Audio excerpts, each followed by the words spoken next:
de votre plan, du plan de Dieu, voulais-je dire, hein, du plan de Dieu pour vous. Beaucoup de choses qui nous arrivent, c'est si souvent que nous ne connaissons pas ce que Dieu veut pour nous. Dans Jérémie chapitre 33, verset 3, n'est-ce pas, la Bible dit clairement, oui, la Bible dit clairement que « Invoque-moi, je te répondrai et je t'annoncerai des choses cachées que tu ne connais pas. Invoque-moi, je te répondrai et je t'annoncerai des choses cachées que tu ne connais pas. » Des choses cachées que tu ne connais pas, c'est ce qui concourt à ton bien.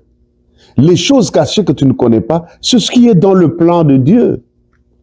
Dans le proverbe, on dit, n'est-ce pas, qu'un peuple sans révélation, il est sans frein. Mais si tu n'as pas la révélation de ta vie, avant que tu ailles avoir la révélation des églises, la révélation sur les autres, sur la vie des autres, mais toi-même, quelle est la révélation de Dieu pour toi? C'est ce qui est très capital.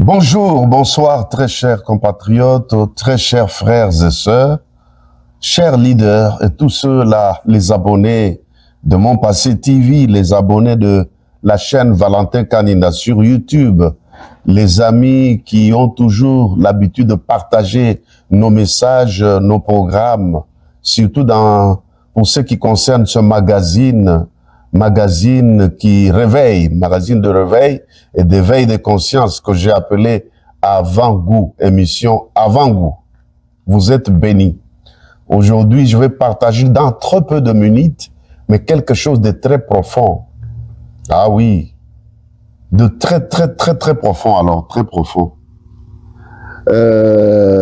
Il s'agit d'un sujet comme ça que je viens de fabriquer, mais je m'en ai inspiré à partir de l'acheminement des idées de tout ce qu'on a donné depuis que cette année 2025 a commencé. Je vous avais dit que cette année, c'est une année de planification, de l'accomplissement du plan merveilleux de Dieu.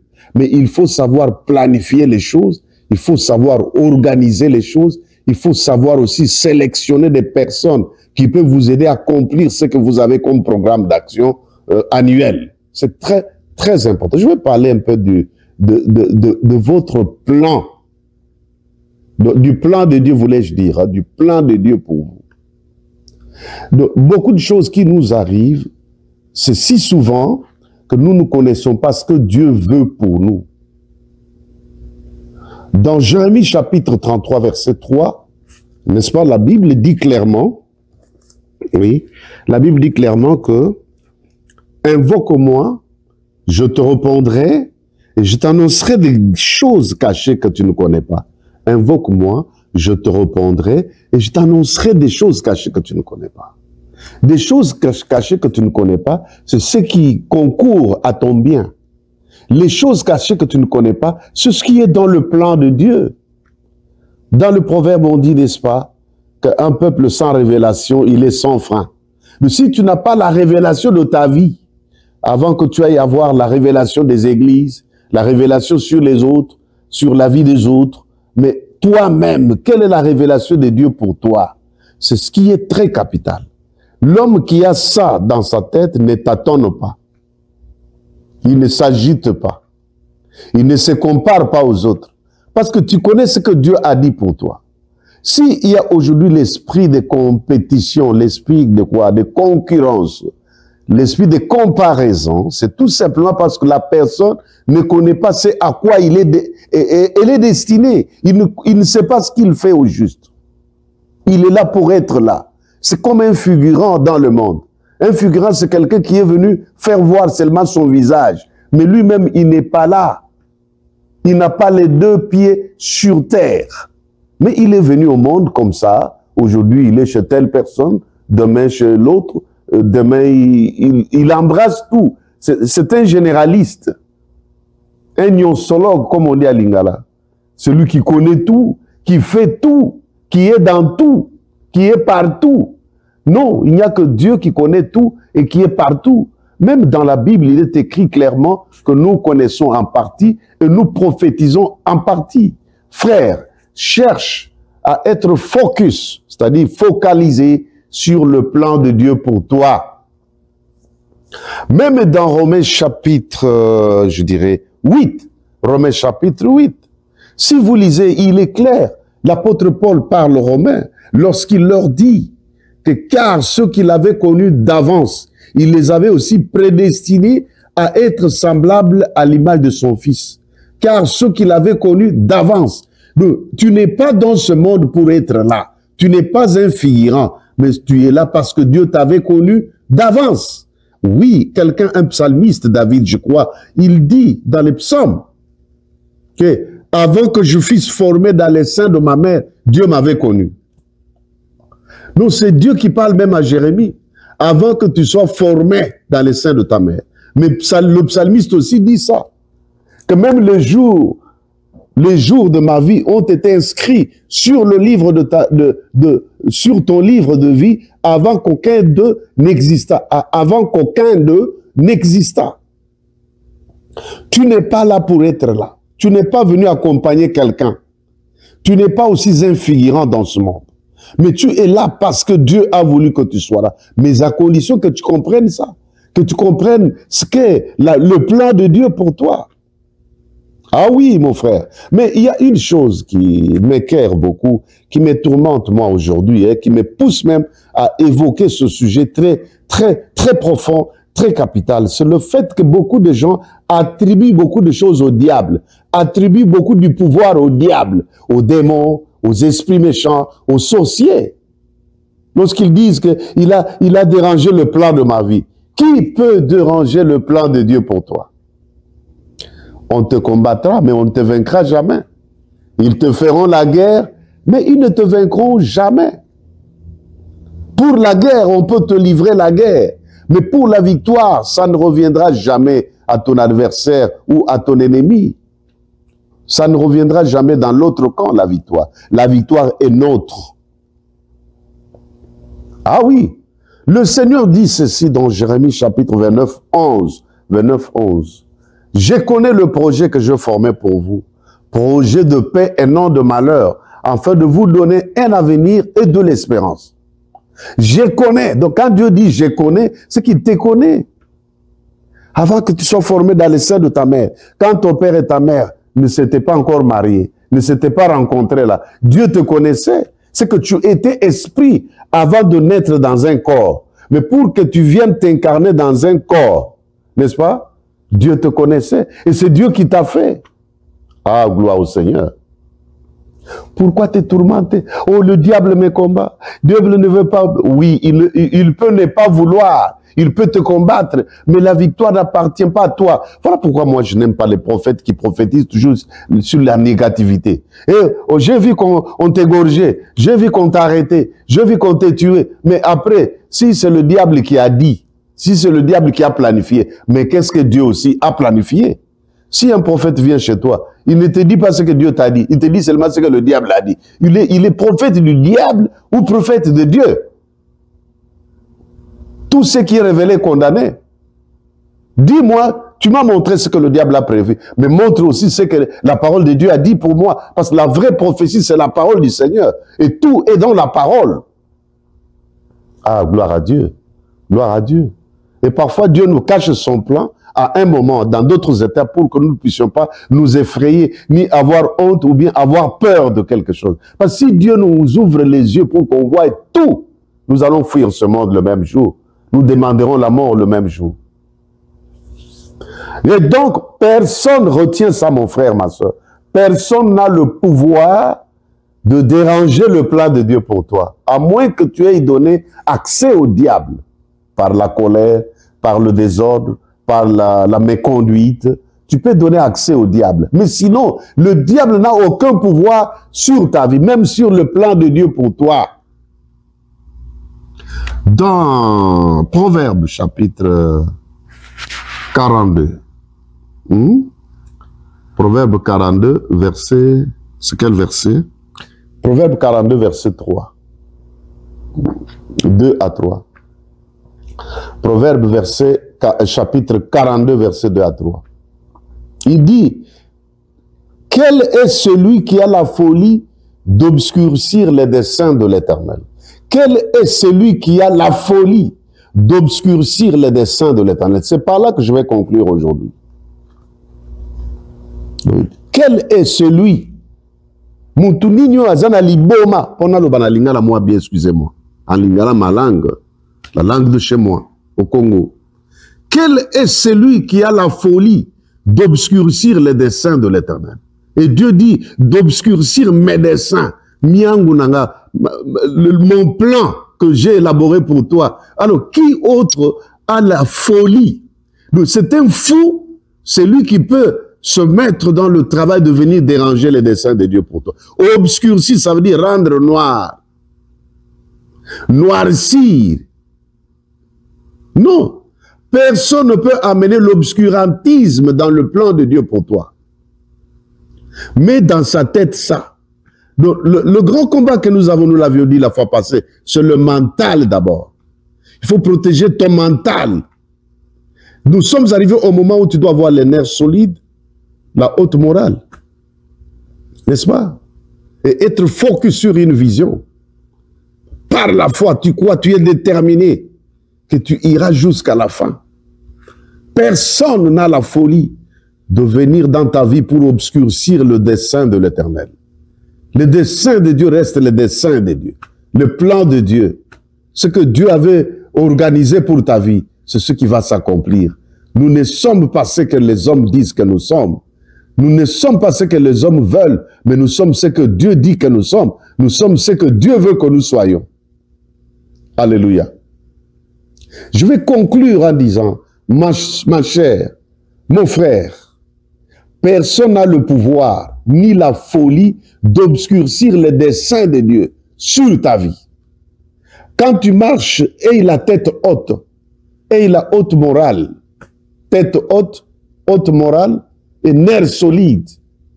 Parce que tu vas faire face aux défis majeurs de ce monde. Les gens viendront te décourager, les sorciers viendront te montrer les images selon lesquelles tu vas mourir, tu vas périr, tout ça. Mais toi, aie la haute morale. Aie les nerfs solides pour tenir ferme et résister au diable avec ferme foi afin qu'il fuit de devant vous. Regardez un peu l'arsenal de versets que je viens de vous donner là. Qui est vraiment, lequel est celui qui a la folie? La folie, c'est un fou. Le sorcier qui vient te combattre est un fou. Le magicien qui te combat, c'est un fou. Le détracteur qui vient déranger ta vie, c'est un fou. Parce qu'il vient avec l'intention d'obscurcir les desseins de l'Éternel. Personne, nul, ne peut s'attribuer ni se substituer en Dieu pour obscurcir les desseins de Dieu dans ta vie. Non, il n'est pas là. Il n'est pas encore né. C'est comme les autres frères disent, c'est lui qui va te combattre, te vaincre. Il n'est pas encore né. Ça veut dire qu'il n'existera jamais. C'est pourquoi Dieu dit à Josué dans Josué chapitre 1, n'est-ce pas? Dieu dit à Josué que nul ne tiendra devant toi tant que tu vivras. Nul ne tiendra devant toi tant que tu vivras. Ah oui. Ah bon? Donc, de ta vie, de toute ta vie, aussi longtemps que tu vivras, nul ne tiendra devant toi. Ah bon? Quand on dit nul, que ce soit le diable, les démons, les hommes, les animaux, toutes les créatures de Dieu là, rien ne peut tenir tête devant toi. Nul ne tiendra. Tenir, ça veut dire persister. Rester là, d'une façon permanente, en train de te combattre. Il n'est pas encore né, celui-là. Celui qui te vaincra n'est pas né. Et il ne naîtra même pas. Car celui qui est en toi est plus fort que celui qui est dans ce monde. nous les avons vaincus à cause du sang de l'agneau et par la parole de notre témoignage. Je voulais aujourd'hui réanimer, révolter l'esprit de quelqu'un pour que tu ne dises pas, que tu n'utilises pas ce langage que le diable aime bien. Le diable aime quand tu confesses négatif, quand tu parles de la négativité, de la négation. C'est alors que tu lui donnes la force et l'accès d'entrer dans ta vie. Ne dis jamais, le diable a dérangé ma vie, a bloqué ma vie. Non, on ne peut pas bloquer un enfant de Dieu, mais on peut le combattre, mais on ne peut pas le vaincre. Alléluia. Je vais prier avec toi. Seigneur Dieu, je prie pour ma sœur, je prie pour mon frère, je prie pour ton serviteur, ta servante, en ce moment même, que son mental soit transformé au nom de Jésus, qu'il comprenne le plan de Dieu, que c'est toi, c'est ce qui doit rester permanent comme image dans sa vie, de ce que Dieu a prévu de faire avec lui. Mais qu'il ne pense pas à la négativité, qu'il ne pense pas aux anciens échecs, qu'il ne pense pas à tout ce que le diable a planifié, parce que le diable est une créature au même titre que nous tous. Mais tous nous avons été créés par l'être suprême qui est Elohim, le Dieu qui existe par lui-même. C'est bien lui qui a la décision sur ma vie. Celui qui a dit, je connais le projet que je formais pour vous, projet de paix et non de malheur, afin de vous donner un avenir et de l'espérance. Projet de paix et non de malheur. Dieu n'a jamais planifié le malheur. Mais si ça arrive, peut-être que c'est pour une leçon que Dieu veut te donner. Alléluia. Que le Seigneur te bénisse, qu'il vous comble de grâce, de bénédiction et de paix. Que la joie du Seigneur inonde ton cœur. Que ton esprit soit toujours dans l'esprit de résistance, dans la position de résistance contre le diable, contre les sorciers qui viennent mettre dans nos têtes la négativité, la négation, pour qu'on se décourage, qu'on abandonne la foi, qu'on abandonne la parole de Dieu, qu'on abandonne nos églises. Au nom de Jésus, allez, lève-toi et marche. Lève-toi et va de l'avant. Et personne n'a la folie d'obscurcir les desseins de Dieu. C'est un fou, celui qui viendra te combattre. Celui qui te combat est un fou, parce que lui n'est pas venu avec toi dans ce monde. Et il ne sait pas où tu iras après ce monde. Il n'y a que Dieu qui connaît le plan qu'il a pour toi. Alors, béni sois-tu, béni soit ta famille, béni soient tes activités, béni soit ton église, béni soient les talents qui sont en toi. Sois fervent d'esprit, sois un résistant en esprit, et les nerfs solides, la haute morale, la tête haute. Ne baisse pas la tête, car tu as été créé pour être un héros, un prince. Voilà le message d'aujourd'hui. Mon numéro est le même, bien-aimé, 001 207 632 30 91. Tu peux m'appeler à côté, je peux partager la prière avec toi. Je peux faire des prières spécifiques pour toi et pour ton problème.